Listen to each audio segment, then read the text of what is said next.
സത്യം പറഞ്ഞാൽ ആ ലൊക്കേഷനിലെ തമാശ വെച്ചാൽ അത് വേറെ സിനിമയാക്കാം. കാരണം നമ്മൾ ആ ഒരു വൈബില്ലേ, അതായത് ആ ലൊക്കേഷനിൽ ഒരു പോസിറ്റീവ് വൈബ് ഉണ്ടെങ്കിൽ അത് സിനിമയും കറക്റ്റായിട്ട് ബാധിക്കും, പിന്നെ ഇൻഫ്ലുവൻസ് ചെയ്യും. ആ ലൊക്കേഷനിൽ ഭയങ്കര പോസിറ്റീവ് വൈബായിരുന്നു. നമുക്ക് ഒരു മോശം മൊമെൻ്റ് ഒരിക്കലും ഉണ്ടായിട്ടില്ല. ആരെങ്കിലും എന്തെങ്കിലും ഒരു വിഷമം ഉണ്ടായിരുന്നൊരു മൊമെൻ്റ് ഒരിക്കലും ഉണ്ടായിട്ടില്ല. ഒരു വൈബ് എന്ന് പറഞ്ഞാൽ ഇങ്ങനെ പോയി എൻജോയ് ചെയ്ത് പ്രത്യേകിച്ച് നേരത്തെ പറഞ്ഞില്ലേ ഈ തസ്കർ എന്ന് പറഞ്ഞിട്ട് ഈ 2 സീനുണ്ടല്ലോ, ആ സീനിൽ ഞാനില്ല. പക്ഷെ ഞാൻ ആ സീന് അവിടെ ചെന്ന് ഷൂട്ട് ചെയ്യാനിട്ട് നമ്മൾ ഭയങ്കരമായിട്ട് എൻജോയ് ചെയ്തു. കാരണം അത് എഴുതി വെച്ച ഡയലോഗ് ഉണ്ട്, പക്ഷെ അവിടെ ചെറിയ ഇംപ്രവൈസേഷൻസ് ഉണ്ട്. അതുപോലെ തന്നെ ഈ നമ്മുടെ തട്ടുകടയിൽ ഒരു സീനുണ്ട്, അച്ഛൻ നന്നാവാൻ പറഞ്ഞിട്ട് ഞാൻ ഇവിടെ അതൊക്കെ അവിടെ ഒരു ഇംപ്രവൈസേഷൻ ഉണ്ട്.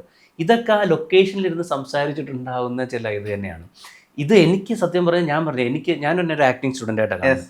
എനിക്ക് അവിടെ നിന്ന് കിട്ടിയ കുറേ പാഠങ്ങളുണ്ട്. നമ്മളൊരു ലൊക്കേഷനിൽ എങ്ങനെയായിരിക്കണം, ഇത് നമ്മൾ ക്യാമറയുടെ മുമ്പിൽ വരുമ്പോൾ നമുക്ക് എങ്ങനെ അതിനെ അവിടെ പ്ലേസ്മെൻറ്റ് ചെയ്യാൻ അല്ലെങ്കിൽ അതിനെ ഇംപ്ലിമെൻറ്റ് ചെയ്യാൻ സാധിക്കും.